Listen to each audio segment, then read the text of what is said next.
Hello everyone! Today I have something a bit different because I will be touring the AutoCraft server. Recently it was their 3-year anniversary, so for the occasion Squishy invited me for a world tour. In this tour you will see all the amazing projects they have done since last year, and this is just the first part, there will be a second part coming in a few days. Okay, so let's start with the tour. Alright, so today we are going to have the very special 3-year world tour here. We have a lot of the server members and of course 2 very special guests. We have Pi from Multitech and Illyrio from, if you've seen them on their solo survival series, where they have a lot of time lapses and things like that. So very thankful to have the guys on the server.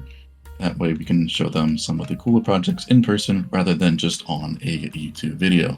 And of course, we have a lot of the server members that have helped us out with the projects that we are going to see today. So we have a plentiful amount to go through today. We're getting them through as fast as we can, but we're also going to actually run the farms that we can, so you can actually see them in action rather than having to go back to the original video where we built that project. So we'll be in for quite a bit of a tour here. I believe Illyrio is also going to be publishing some of the tour from their point of view if you wanted to see that, and they will also be doing an edit of the whole tour. But yeah, here is actually just our spawn perimeter, which we cover in every single world tour. Nothing all too special about it. It's just, all cleared out with a little bit of decoration that was themed around AutoCraft at the time that it was created. Of course, we have the fire heart in the floor, which is the first profile picture that I had on Discord and things like that. And then, of course, just kind of themed around the orange and black in a sense, which, of course, has stuck with us for quite some time now with the themes of AutoCraft that we do for some projects. Spawn Perimeter is definitely still a very valuable resource to have on a technical server or any server at that point, because a lot less stuff that is loaded for the world. There's a lot more stuff you can do in terms of crazier farms and things like that.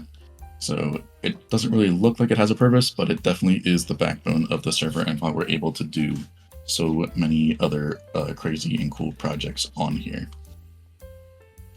But yeah, if we go into the Nether portal here, we will go to our Nether Hub, which does look a lot different compared to the last world tour. We basically did a full redesign of the actual decoration here. It's the same layout, but we just themed it, of course, to have the black and orange theme like the server does have, instead of the bright quartz and things like that. So it definitely fits the theme a lot better and is a lot easier on the eyes rather than jumping into a full-blown quartz theme, which does look good, but at the same time doesn't really fit our theme. So yeah, nothing too much has changed in this besides that. All the bolts are still the same. We still have the very old piston bolts, nothing like the new demi bolt. If we were to start the server over or update or whatever, we would probably change out. We wouldn't change out any piston bolts, we would just start using new bolts in a sense. But to put a demi bolt next to one of these bolts wouldn't really look the best, so we're kind of just sticking with the old piston bolts because it's not like we need to worry about how much iron or redstone we're using, because we'll see a lot of projects in the future in the tour here that we don't really care about the resources all too much. But yeah, the one thing that we did actually add is going to be the player cannon, which is on the west side of the hub. We do have a couple of these scattered in various other locations, but we have one at the main hub that we can basically use to shoot anywhere. So this is a 360 player cannon. So unlike regular Pearl cannons, it launches a player out. That way you don't need to worry about chunk loading because the player is your chunk loader.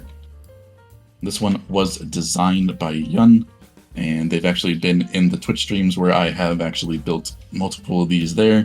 So it is really nice to see them actually see their cannon be built in survival, which is really cool. But yeah, so we have a lot of different things we can change about the cannon, whether it's regards to how much power we want to use, the direction, we can cache it with multiple players to shoot at once in a sense. And then of course, only downside, you could use a totem, but for us, they're not really hard to get at all. And yeah, I added this book here recently because we have added multiple locations the player cannon can go. So this one has the power and the angle that you want to shoot the cannon at, and you have to look in the correct direction to go into that direction, of course. Otherwise, you'll just lose all your momentum and just be stopped mid-air. So the cannon does have a max range of initial distance of 20,000 blocks, which is quite far. But of course, in the Nether, that's a lot. It's 8 times more distance you could travel than in the overworld because of coordinates and things like that. But for the most part, for us, we're not going to really go over 10,000 blocks. So this cannon is a bit overkill, but it is still future-proofed in a sense. That way we can have it for projects if we need to go further down the line or things like that. But yeah, for the first project we're actually going to visit is the 1k by 1k void perimeter. I'm going to go there because it's kind of hard to have people that don't have the waypoints and things like that. And then we can just use the CS, or I can just TP everybody over there, whichever works better for them. So all you need to do is get a totem in your offhand, get a single ender pearl. We already have it predetermined for the location, so it's 3 power, southwest, which is what this book tells you for the 1k void. Get up in the corner of these trapdoors, look straight up, throw it, get into the cobwebs here, and look southwest. The it's over here by the lectern, and then I'll just go flying at an initial distance of 1,000 blocks per second. So on the other side here, of course, we have another cannon to shoot us back to the Nether Hub. That way we can do that if we need to. For us, when we did it, we were doing it for fast transport, bringing over like pistons and things like that. So it was nice to have it for the quick transportation rather than having a, 3,000, 4,000 block long piston bolt. This is a much better alternative in terms of, the speed that you have, and the build effort, honestly, is a lot less than the piston bolt, in my opinion. Because I can roughly build one of these up in about 3 hours or so by myself, and if we have multiple people, it of course is a lot easier to do. But I get into the overworld side here. Okay, so small portal don't work very well here.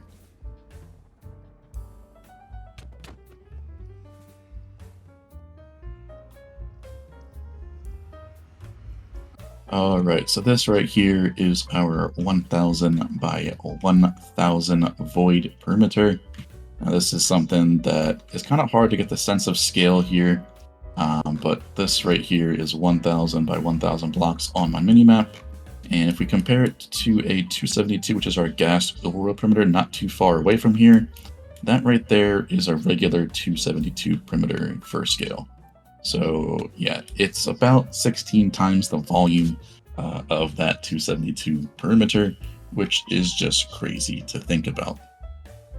Because a regular perimeter already is quite massive, and then you scale it up 16 times, and you have what we are standing in front of right now. So we are on render distance 32, which is the max you can do in vanilla, which is also a nice touch that we can do that. You don't need any external mods to stand in the center here and see the full void, which is a nice touch to the whole project. Now, this one was probably one of our longest and largest projects that we've ever done.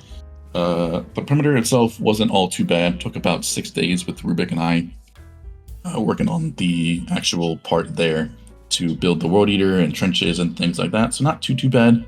That was only like a few days and a few hours a day, which isn't, a lot of time we can put onto it, but working full-time jobs and things like that does limit the time you're allowed to do. But still, 1 week, or a couple hours a day isn't bad for a 1,000 by 1,000 perimeter itself. The bedrock break-in, however, that was one of the parts that took the longest. This was done, of course, before all of the new breaker tech, where you can do multiple layers at once, or with, I believe, Chronos, they have the 5-layer piston placer. That way you can place all 5 layers of pistons at once. We didn't use that. We used Desu's first 2 overhead breaker, where we were able to recycle the pistons in a sense. That way we could still at least recycle the pistons that were used rather than just putting them all to waste. So in total, we needed to at least craft 1 million pistons, which isn't too bad compared to the 5 million that you would have had to regularly craft to break all 5 layers without recycling the pistons. So, It may have taken us about a month or so to break the bedrock with 2 breakers per layer, but it was a lot more manageable to do so with, during the week when you can work full-time jobs and things like that. But yeah, so you may notice the wall decoration here that we did. You can actually still see the printer that was used up top there to do this. So this was a project that Stuart and Sinek definitely helped us out with in terms of the placer itself. The actual encoded part is actually just regularly Floppy's floor placer encoder. So we just adapted it to be able to be used on the wall in a sense. Of course, this is a very early rendition of the placer, so it can definitely be improved. It currently operates at 8 game ticks, and I think they're trying to make it work it at 4 game ticks, which would be the ideal speed for it. Even though it only took about 3 days to print this whole 1K by 1K by 160 blocks tall, which isn't terrible in terms of having to build it yourself in survival, but it definitely still looks a lot better than like a regular solid color wall or something like that.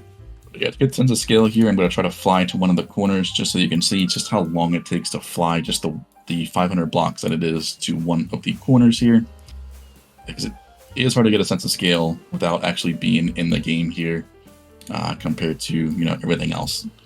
The only thing I can kind of show you is on the outside here what the actual terrain looks like on the outside compared to the inside, where it is just complete void for 1,000 by 1,000 blocks. So this is definitely one of our largest and most time-consuming projects we've ever done. Will we ever do something like this again? Probably not. If we do, we may do it in the Nether just to have one in each dimension in a sense, but I can't expect it to be done anytime soon. If it was just the 1K by 1K perimeter, it's not that terrible to do, but breaking the bedrock is one of the hardest things to do with this project, and also the most time consuming. The hub's around 0, 0. If you gotta use the cannon, if not, I'll TP you all back to the hub, and we'll take the piston bolt to the next destination. Oh, there goes mine. What? That's going in the video. What the fuck? Alright, so we're gonna go head up to the second floor with using these piston launchers up here on the side. And we're going to go to one of our other projects that a lot of people have seen because it is one of the, I want to say, coolest looking decorations that we have on the server, most of the eye-catching one. So we're going to go to the Blaze farm perimeter. So there's an overworld side and another side to this farm, just because we made it a little bit more special. So everything is connected up to the hub via a piston bolt. Because it is a very old design, you have to hold W, or whatever your movement key is, for forward at the end of the bolt, and you'll get automatically ejected from the minecart.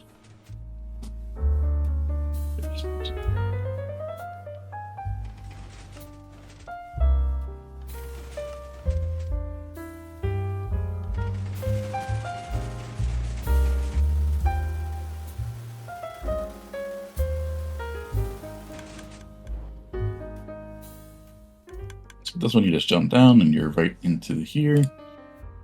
Yes, we will use the farm. So this area is something I've always wanted to do in survival, just because I've always been fascinated with just making a fortress farm just for the blazes themselves. Because most of the time, if you wanted to do that, you would have to do a fortress farm where you would get all different types of mobs inside the different type of like wither skeletons, zombie pigmen, blazes, and things like that. So it's a bit hard to manage. But with this neat scaffolding trick from Ivy, we are able to just spawn the blazes inside the fortress bounded box. And because we use nether brick, there's not like a specific location like crossroads where you have to build the farm.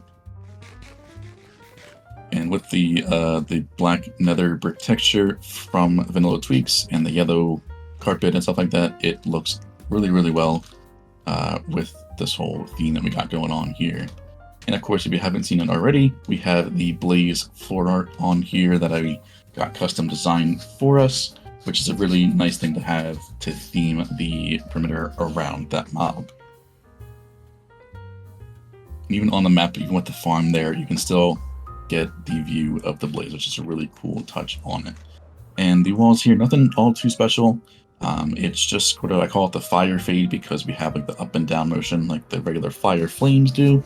And it's just, of course, in the color scheme around the floor, so it's red, orange, and yellow, like a fire is anyways. That's all that really is, nothing too special. And besides the full roof over this farm and perimeter being broken, it was, I believe, our first one that used the, at the time, this is the lowest overhead breaker, was just used 2 overhead. That wasn't the one that recycled the pistons. And I believe Dazi did all of this by themselves within a few days, which, if you haven't heard, Dazi is one of our grinders that basically does everything at this point. So huge thanks to Dazi for taking the lead of these projects that are one of the most grindy things to do. But yeah, we're actually going to run the farm here, so if you could please go into the portal at the top here, it'll take you to the overworld side, and we'll have everything sit in there. That way we can position the bot correctly in the nether to actually run the farm.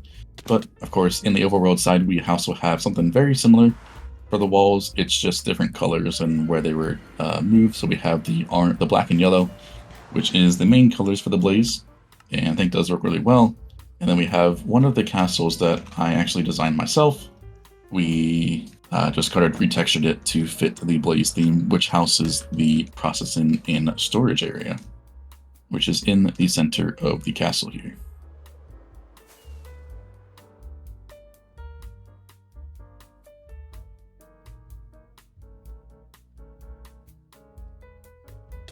And when you actually click the top right no block, pistons should start firing.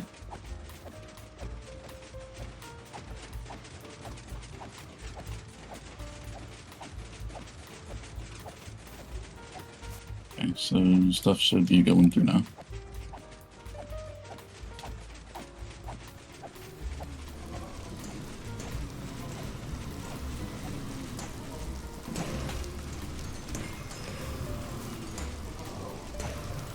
Alright, so we have the farm on, it's operational, and it should be actually working. Maybe you can see the mob caps above that thing there. So it is actually working. It's not that bad on the server end. But yeah, so this system isn't, of course, perfect. It's just a little bit of a funny thing to do, to shoot the blazes all around and stuff like that. That way they don't just fall down into the thing. So nothing really, that's needed, but it's a nice way to not worry just 100% about rates and make it a little bit of a fun thing to do with the processing system, because we don't need to have them killed in a certain amount of time here, because we are, of course, in the overworld and everything spawns on the nether side. But yeah, so everything here just gets split up into the left or right, and we just store it in a simple 8x box loader here, and then everything just gets transported up into the storage here, where we have a ton of blaze rods that we can actually start to use for that. I didn't realize we had this much, so I guess we can actually use that for furnace arrays and things like that very, very soon. But yeah, this is about 94,000 blaze rods per hour with Luden 3, which is quite a bit, that's for sure. Very simple farm. It's just a bit of a grind to make because of all the scaffold in placing and the piston orientation that you have to do, but overall it didn't take all too long to actually make there. And as you can tell, we actually have ran this farm for quite a while to get a little bit over 1 million or so blaze rods stored currently. This perimeter was something that Coda just started as like a idea of what if we could actually make a fully automated piston factory that wouldn't have too much effect on the server, And since we have AutoCraft on the server, we can automatically craft the pistons right then and there. That way there's no need for us to make a sort of crafter thing with a mass crafter in a sense.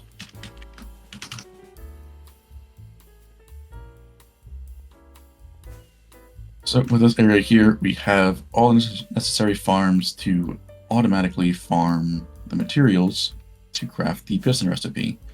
So in the center, because it's the only one that needs a player, we have the actual raid farm. And now I guess it's nothing special, but the whole point of it is to operate with this little FPS or this little MSPT effect on the server, so lag in a sense. So we have Ian's very simple second raid farm here, which is about 5,000 redstone per hour, which is pretty decent, which means we're basically made all of the farms to match the speed of the redstone output of the raid farm, since that would be at the buffer that we would have to match in a sense. So with that 5,000 redstone per hour we get there, we made a playerless tree farm over here, which is a dual core azalea playerless tree farm, which does it all automatically with the use of azalea trees, because you can generate them just by bone meal and moss. And we added a bone meal farm on the side here. This is of course before the new chrome moss farm was made, so we have Dark's old bone meal farm, which gives us enough bone meal to over-replenish the bone meal that is required for the tree farm itself. That way we run infinite stuff like that for the trees. We never need to have a player over there at all, which also is another benefit for that. Over here we have the iron farm, and yes, it is a very weird design to actually use and actually see tiled this many times, but it really does fit the theme of the airbase here for some reason. I don't know why, but it does. It looks really cool with the airbase theme that we got going on here, with like these random towers and things like that. But yes, this is MD's old, very simple iron farm. It's about 500 iron per hour per a module here, so we have enough to actually supply the 5,000 redstone to match that. So we need 1 iron per redstone, basically, like that. But yeah, very old design, but it does work, so you know, you can't knock it. And it's a single dimension farm, which also works in our benefit, because having to deal with portals for just the items would be a very difficult thing to do. Not difficult, but annoying thing to do in terms of bringing the items back into the overworld and things like that. Next, over here at this control tower, we have the cobblestone farms that Henrik and I designed, basically just to be as small as possible. That way we can have it, you know, not take up too much space for still having a lot of cobblestone produced. Each one of these modules is actually 12,000 cobblestone per hour. And we have 2 of them, of course, just to get enough to craft all of the pistons, because we need about 20,000 or so. And this is about 24,000, so it's a bit of a surplus, but I'd rather have a surplus than not make enough. So that's why we just have the 2 of them there. And then the very last thing we have, which is in this last upper tower here, is the actual crafters themselves. Now you may not have noticed, but these little things that look like decoration for the pipes, they're actually item transportation lines, as well as signal transportation lines to turn the individual farms off, everything like that from the main thing as well. So the rail line on top is your signal transportation line to turn the farm on and off, but then underneath it, there actually is enough space for a water stream that we concealed there to transport all of the drops that are created from the farms to the main section over here. And we also did name it the AC Air Force, of course, because we, of course, themed around AutoCraft, so it has a little heart there as well for the Fire Heart theme. And then, of course, all the other planes and things like that were made by Reflector and I believe somebody else. Tox. So all of the decoration that you see inside of here, whether it be the airplanes, the buildings around it, the helicopter, the pipes, were all made by Reflector and Toxile that were on the server at the time. The wall decoration, I just found a sort of like a sky picture, and we kind of just built that to match the color palette of the actual sky and floor that we see in the floor here. all in all, this area is a really nice thing to look at because it's not something you really do all too often. Even though the controversial spawn proofing with the use of the moss carpet, the lime green carpet, and the green carpet, bit of a controversial thing. Some people decide just to use like a regular like moss or the green, but for me the lime just blends well with the actual wall decoration itself and just adds a bit of a mix-up, so that way it's not just all one solid color, because from the map it doesn't look all too bad. But yeah, in this tower here, it's just the Autocrafters. It's just a combination of Dazi's old one-wide tile crafter that we have here. This will give us a lot of stuff to actually craft the pistons that we need for any project that we use most of the time with bedrock breaking. But overall, this perimeter has created us about around, I want to say, 3 million pistons over its lifespan that we ran it in the background here. Of course, we have transported all of this stuff here to either main storage or other bedrock breaking projects. So nothing is up here as of right now, but we may run it in the future if we ever need to create pistons passively without needing to worry about transporting items and things like that over. We can just run this farm basically indefinitely. So as long as we had the player in the center for the raid farm, everything else will be fine. And apparently there's still a evoker here.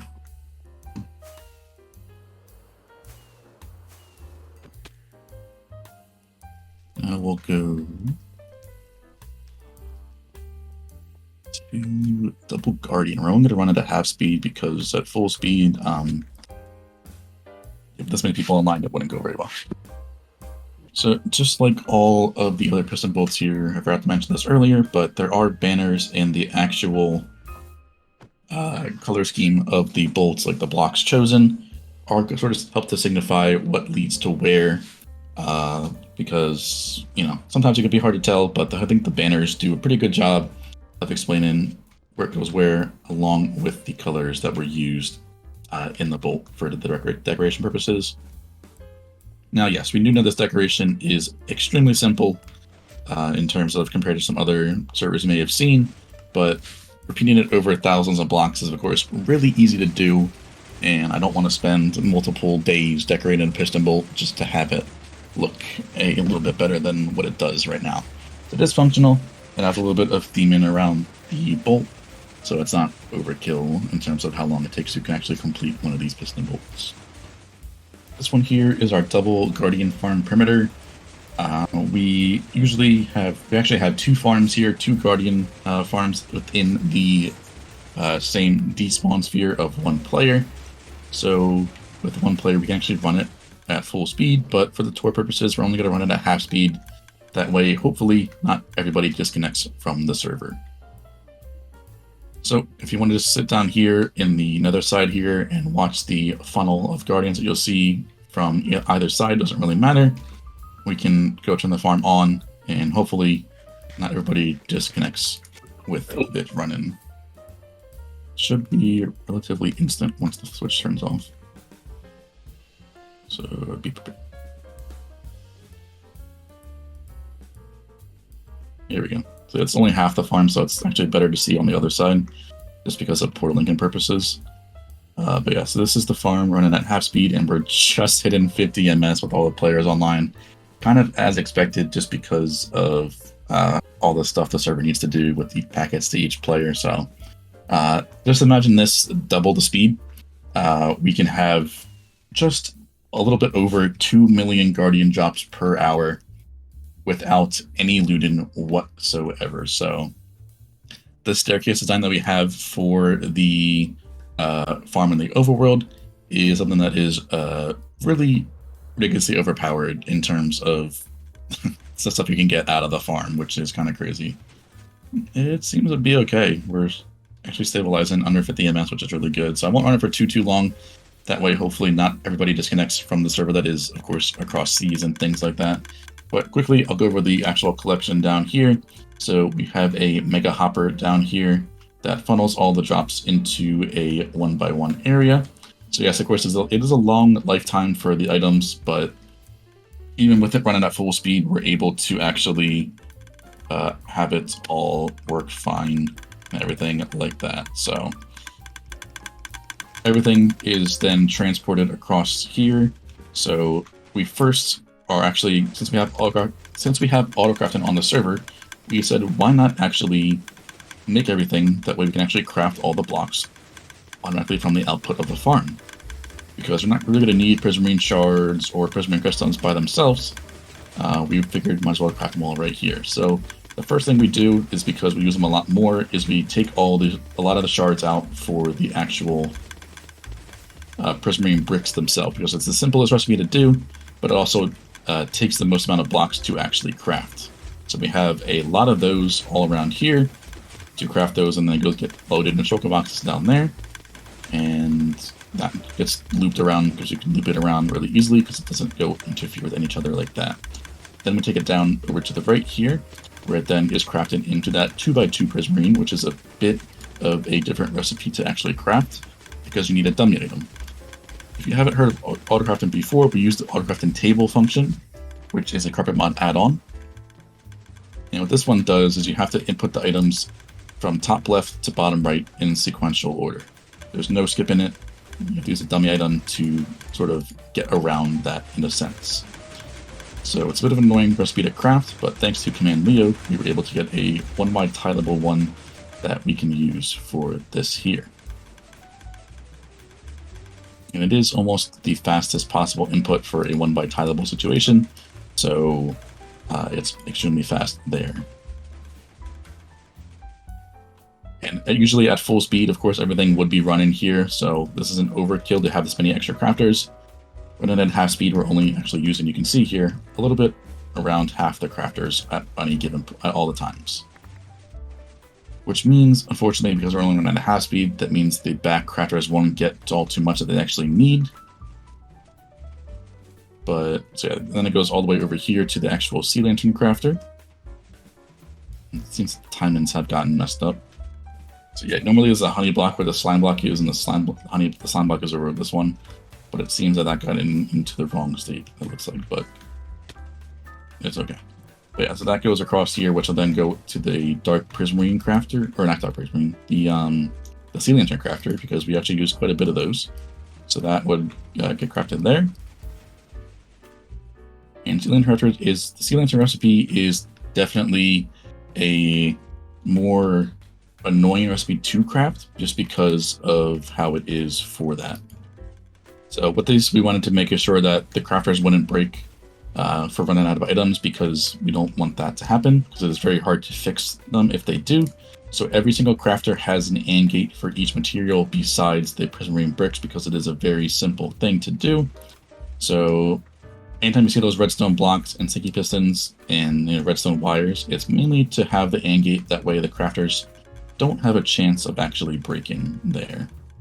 So you can see here that even though this redstone block is retracted here, because we are missing items from the actual shards, it's not able to turn on the crafter and start crafting with missing items. So a big safety feature was added there to do that.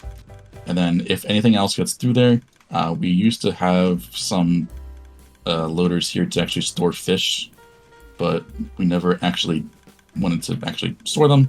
So we kind of just made sure we got rid of the hoppers, and apparently the slime block here for the blue ice is not firing. So normally this would be sending them off crossover here to craft that. If we wanted to store the fish, we wanted to do that. And we do also have a toggle if you wanted to store. We get a pass of like 1,000 ink sacks from this. We have a toggle if we wanted to actually store the ink sacks themselves, or craft them into the dark prismarine, which is this last crafter over here, that we can do that automatically as well. So it is a very overkill system, but it's kind of what you have to do, unfortunately, with the fact of making auto crafters for each type of things like that. So I'm just going to turn the farm off now and get the general concept of everything there. Of course, it is a bit of a complicated thing than it would be for just you to just load them into shulker boxes normally.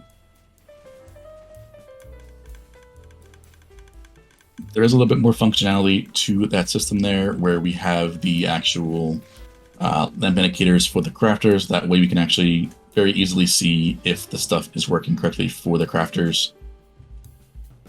And that way we can know which one's actually working at that point in time. As you can see, there's still some crafters working, so it's not the best idea to unload this area until then, but because we're on a backup, it'll just be reverted anyway, so we're okay to actually leave this area.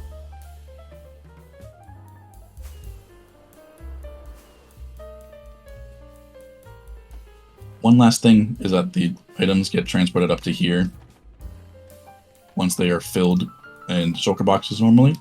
So in that time frame, we didn't really get anything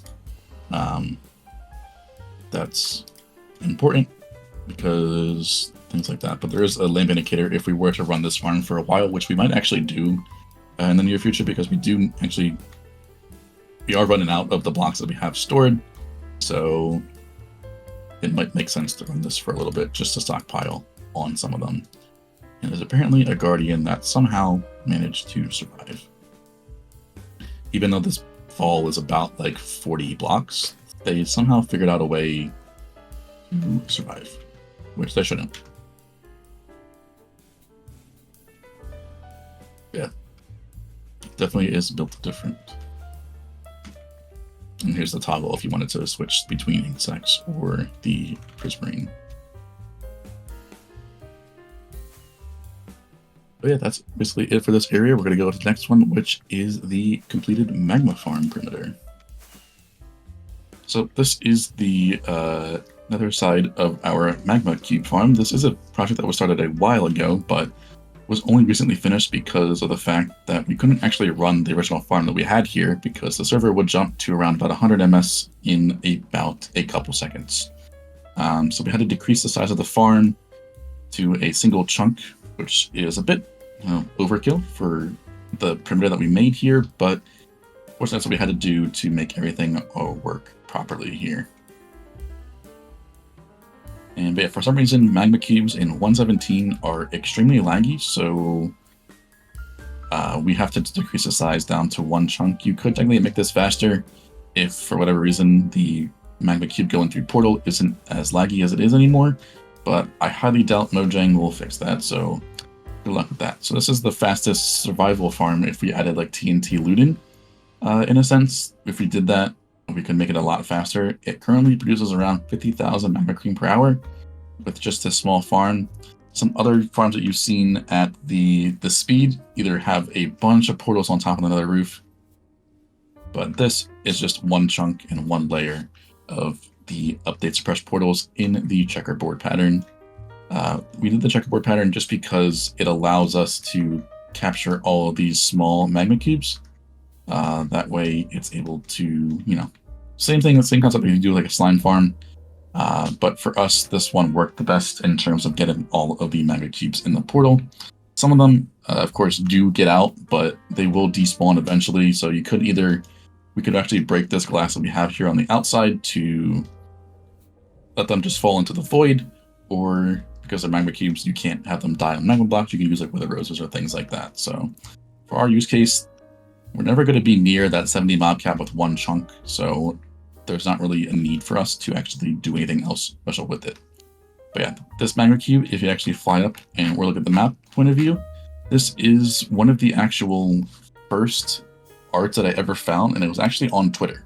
So this is what actually gave me the idea for these perimeters to actually theme them around the mob that we're actually going to be farming inside of them. So this is what started the whole process of me getting the actual arts commissioned and things like that to fit the magma cube or any of the farm that we're theming around it. So these walls are very, very old. This was probably my first one that I ever did by myself in terms of decoration-wise for the perimeter walls. So it is a very old design, and it is very cluttered for how many pillars that there are. But a huge thank you to Rubik that actually grinded out these walls here. They're the reason why this project is actually completed. Otherwise, we may not know if we still had this project ever completed at this time. Now, yes, of course, the bedrock roof isn't fully cleared out here. As you can tell by the overhead here, this is a very, very old breaker that was used here because the overhead on one of the sides is about like 10 blocks. So it is a very, very old breaker that was used for this area. And we could break the full bedrock roof here, but it would require us moving some of the piston bolt and things like that. So we may do it in the future if we have anything, but we're bored or whatever, break the full roof. But at this point in time, there's really no need to, because the farm is still functional and it still looks pretty good, even with the single square in the center there. So what we're going to do now is, everybody please go to the overworld side. We're going to actually run the farm, and this one isn't that bad on the server with a single chunk here. So there we go, the magma cubes will start to spawn in the other side here. And in the overworld side, we have a very stupid, but also, again, funny way to process the magma cubes here. Remember from the gas farm that we showed in the last tour, where we had a TNT looting system that we had there. It was definitely a fun thing to include on there, but this one we didn't want to include a TNT looting system because we use a TNT every 6 game ticks. And that would be a lot of TNT that would actually get used per hour. I believe that would be around 12,000 TNT per hour that would get used if we were to do that. So, a bit of an overkill, especially for magma cubes. The server seems to be, as you can tell, like even though there's only one chunk of slime or magma cubes, they are very, very laggy in terms of going through the portals. That's nothing else is laggy here at all. That TNT duper isn't laggy, this floor isn't laggy whatsoever. But for some reason, the game just does not like magma cubes going through portals.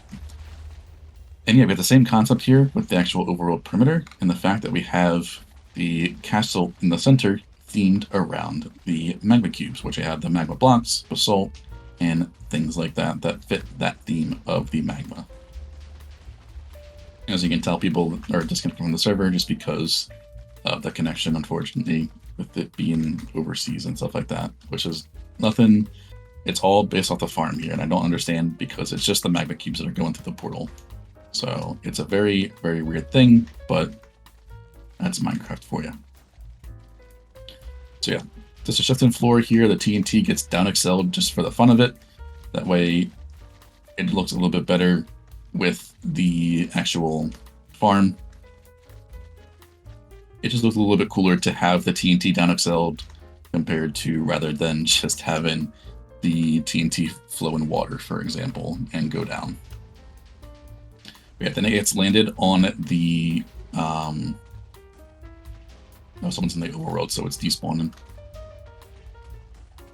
I think Dazi because it died in the overworld. There we go.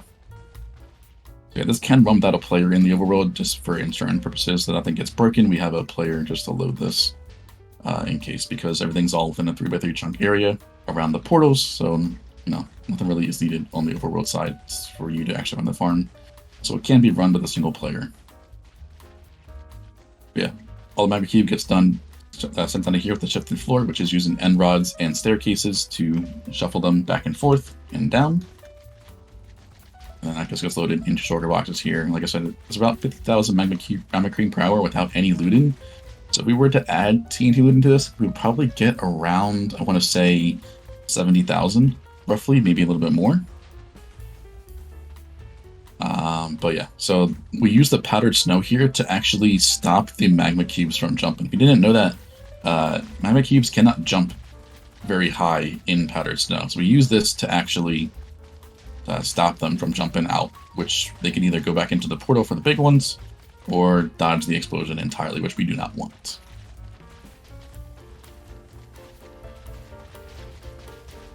But yeah, same thing here. Pretty nice perimeter. It's one that we've used quite a bit. I think there's actually like around about 400,000. Yeah, about a little over 400,000 magma cream stored here that we've ran it from one overnight. So we might, with all these farms, we really run it for like once and then never need to do it again. But for this, we might as well run it for a while very soon. That way we can stockpile on some stuff when we need some magma cream.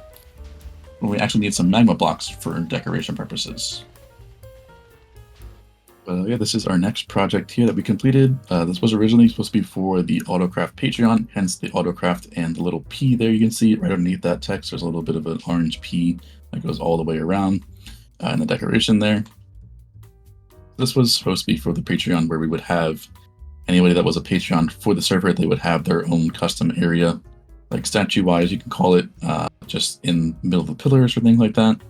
That way we can actually give thanks to the people that support the server with that, because it is not required, but it was definitely appreciated for those that did so. But now we have the AutoCraft official website itself.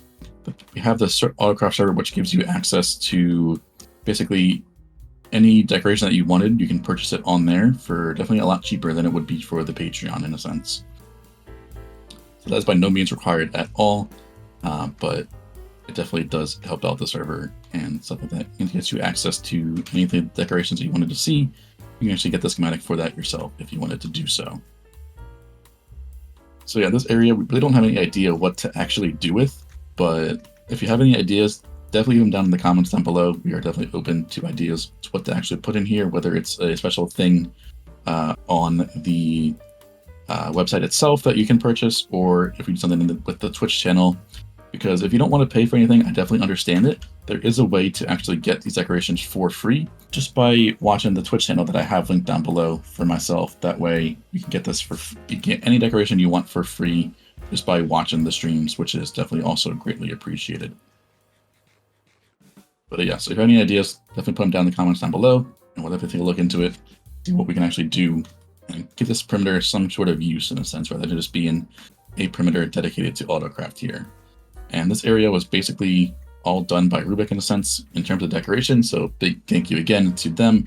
These pillars look amazing, but from what I've heard from Rubik, they are one of the most annoying things to make in survival, so a big thank you to them for all the grinding and hard work they have put into the decorations that we have here. Oh boy, ready for a long 3-minute piston bolt, guys?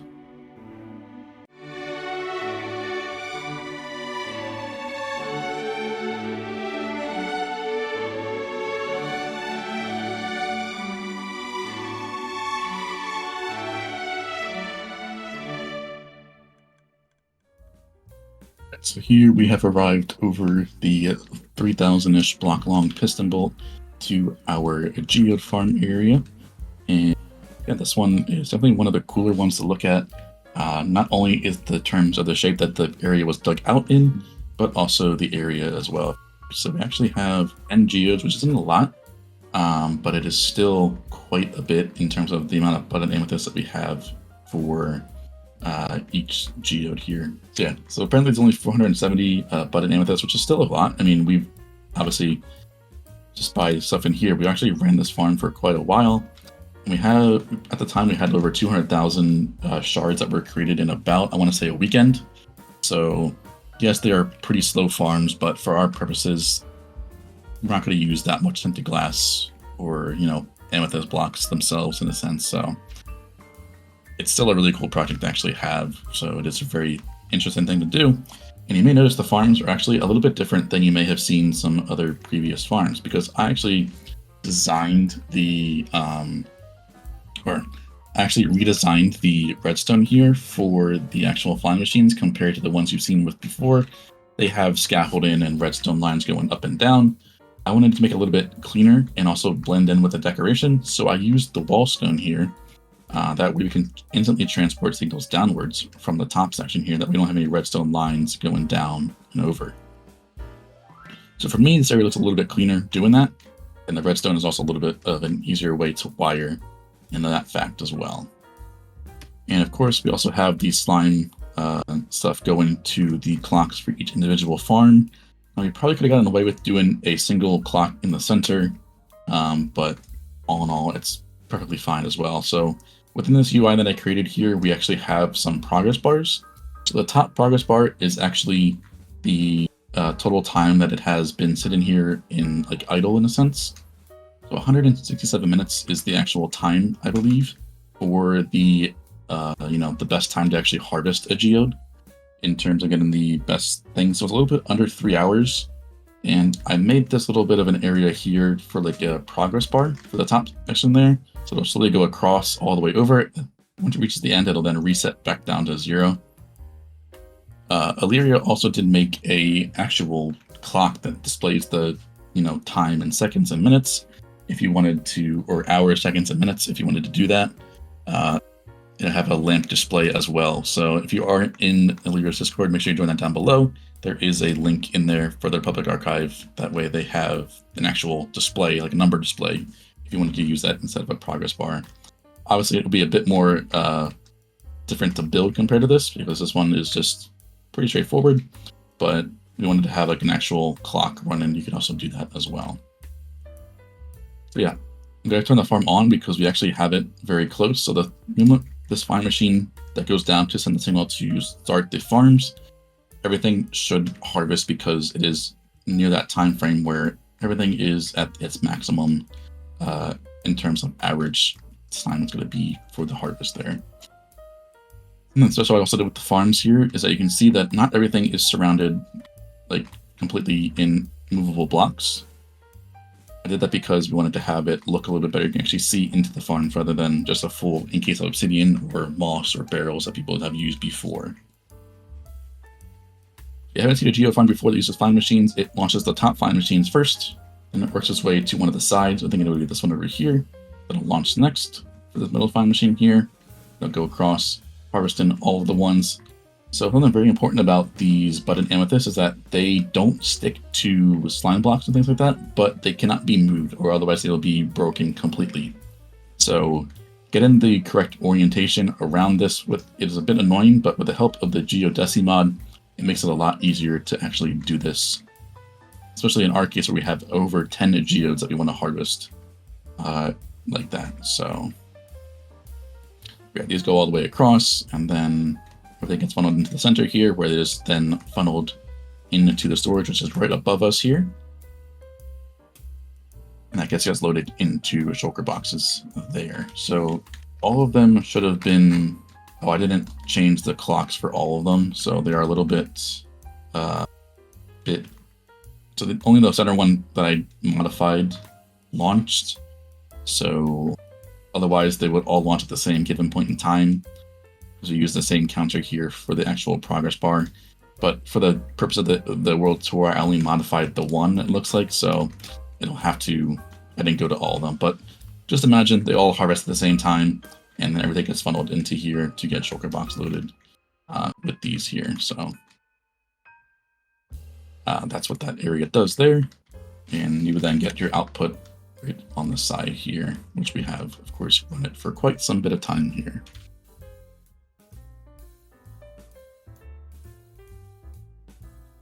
As you can also see, the progress bar actually did reset back to 0. So this will be 167 minutes before the next harvest would happen for this area, which is why this area is so slow. But if you didn't notice as well, we actually dug the area in the actual shape of the random tick range that you actually have as a player. So it's a bit different, and it's not actually like a sphere. It's more of, I call it the RTR, which is the random tick range outline. We actually dug it out in that thick design to just make it a little bit more special than you would have a regular perimeter, because you can actually use ward eaters to obviously clear this area out if you wanted to, but it would be a bit of an annoying thing because you have to like fully encase the geodes in obsidian, and then you would run into issues with sweepers and things like that. So we just decided to dig it out entirely by hand, and we did it in a special shape. That way it made a lot more sense to do this area as well. But all in all, this area is very simple, but I think it does look really, really well for the purple theme that we went with it. Okay, so that's it for the first part. Make sure you check out Squishy's channel on YouTube, and I'll see you in the next one. See you!